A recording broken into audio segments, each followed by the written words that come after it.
Hi guys, welcome back to my channel, Watch Lookout, where as I say, I'm always on the lookout for the next watch in my collection. This is continuing my State of the Collection videos. I've been in assembly line today, putting out one video after another, and here is yet another watch in my collection.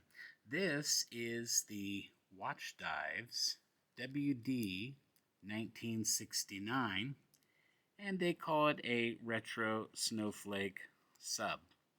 It's basically an homage to Tudor's version of the Submariner from the 60s, and that is the reason why the indices have that yellow patina. It is an attempt to look like something from a much earlier time, although its dimensions are current, contemporary. Now, I saw this watch when I purchased it. I think it was all the way back in November 2023 when I received it. And I was really excited to get it because it featured a ceramic bezel insert that was made to look like a distressed aluminum bezel insert.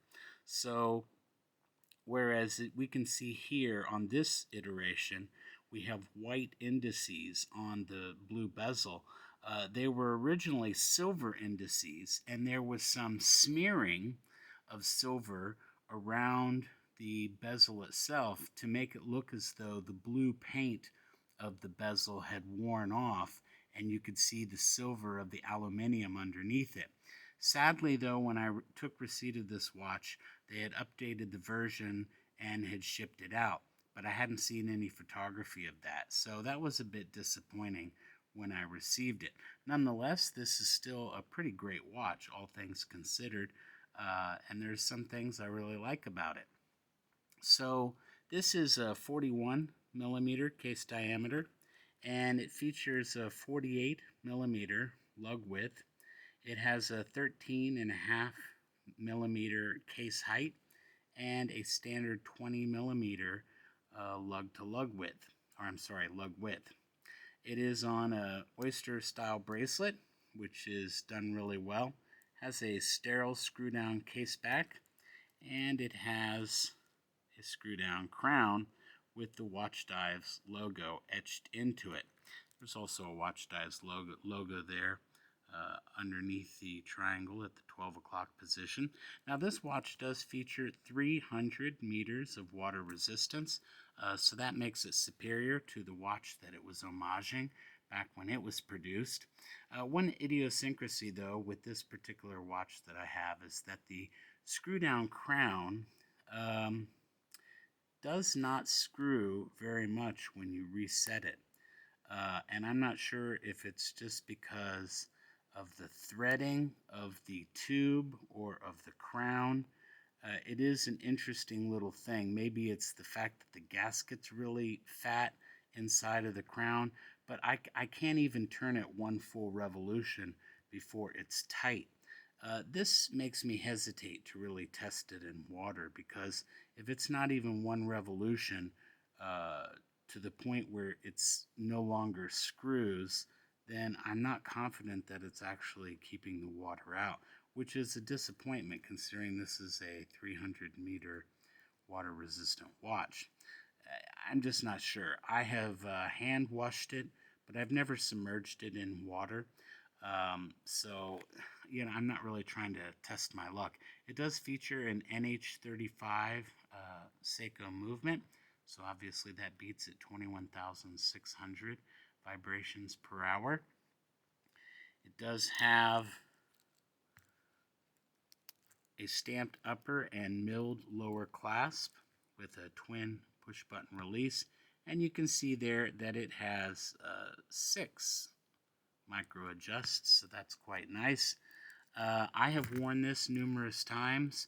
I enjoy it every time I have it on the wrist. One thing I like about this, which is sort of imperceptible, I think, to most people, unless they've held watches from an earlier time of Rolex at least. I remember the GMT and the GMT Master 2 from plus 30 years ago used to have this feature where the bezel itself curves down such that it's only just barely above the case, and that is what this watch emulates exceedingly well. It also really emulates the edging of a genuine Rolex bezel, where it's not sharp and crisp like you see other homages or like even replica watches. That is a touch that is done really well. It does feature a domed sapphire crystal, and it also has a Swiss C3 luminova, and it is quite bright, so it's really excellent lume. Um, I think this is $99 right now, but it is sold out on Watchdives. You can't get this anymore. And I must have paid probably a little more than 99 or right at 99. I can't exactly remember. I did buy it directly from Watchdives website, um, and there might have been shipping and handling added to it. But it is a really great watch. It's a good homage. I really love the patina of it. I love the way this bezel operates. The fact that you can just barely sort of get a hold of it. I mean, it rotates just fine and everything, but it is very similar to what I remember from GMT Master 2s from the late 80s, where it had that same exact kind of contour, downward contour to the case.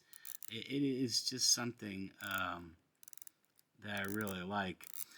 The bezel alignment is just fine. I'm rotating it now, realizing I believe it's 120 click, and of course it is unidirectional. Yeah, really nice watch, except for that idiosyncrasy about the crown where it makes me hesitate to take it in the water. I really do like it. All right, guys, thanks for coming out for this brief State of the Collection video featuring my Watchdives WD1969. Please like, share, and subscribe. Cheers, everybody.